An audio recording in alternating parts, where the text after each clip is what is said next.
He sat in his wheelchair, staring coldly at the frail old janitor who stood at the edge of his office. The CEO of a billion-dollar company, once a commanding presence in every boardroom, was now reduced to a man whose legs no longer answered him. Anger had become his constant companion, and today, it was directed at the janitor who had worked quietly in the background for years. His finger hovered over the button that would summon HR, ready to strip the man of his job with a single command. But before he could speak, a soft hand tugged at his arm. His young daughter leaned closer, her voice trembling yet filled with a strange certainty.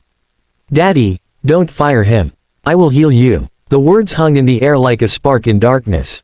The janitor looked down, his hands tightening on the mop handle, unsure if he should step back or stay.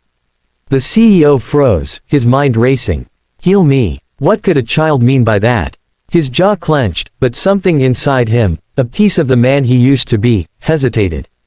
The story of how he ended up here wasn't simple. Months earlier, a car accident had shattered his spine, leaving him paralyzed from the waist down. The surgeons had said recovery was impossible. His empire remained strong, but inside, he was crumbling. He pushed people away, snapped at employees, and even avoided the daughter who used to be the light of his life. He thought she was too young to understand his pain. But tonight, standing beside a janitor who had done nothing but serve faithfully, she had said something that shook him. The janitor, Mr. Samuels, cleared his throat gently. "Sir, I know I'm just the janitor, but sometimes healing doesn't come from doctors. Sometimes, it comes from people who don't give up on you." His voice cracked with sincerity, and in that instant, the CEO noticed something he had never seen before, the janitor's own limp, the slight drag of his left leg. "I was injured years ago too," Samuels admitted, his eyes softening. "Doctors told me I'd never walk again. But my daughter, she believed in me. Every night she prayed, every day she pushed me to try again, even when I wanted to give up. And now, look at me. I may limp, but I can stand. I can work. I can live." The CEO's chest tightened.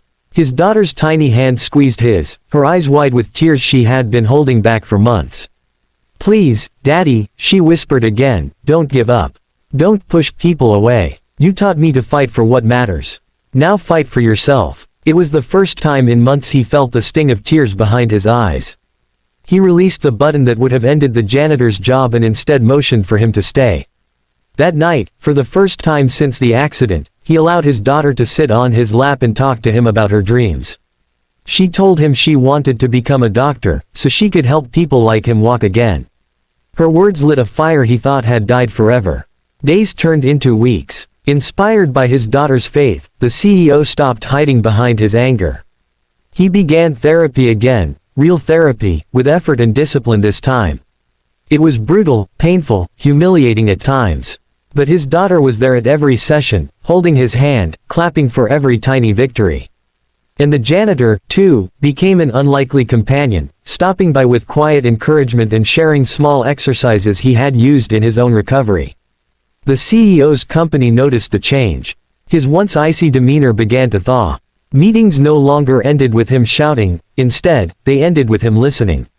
He started recognizing the hard work of people he had ignored before.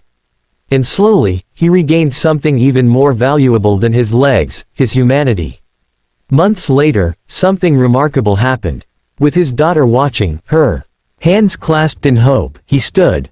Wobbly at first, leaning heavily on parallel bars, but standing nonetheless. Tears streamed down his daughter's face as she whispered again, "I told you I'd heal you." And in that moment, he realized she had been right all along. Her love had healed him, not just his body, but his soul. The janitor stood nearby, smiling through his own tears.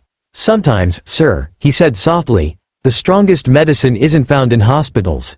It's found in the people who refuse to stop believing in us."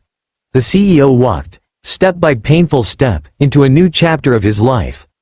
No longer the bitter man in the wheelchair, but a father, a leader, and above all, a man who had learned that healing comes in many forms. So, to everyone watching this story, remember this.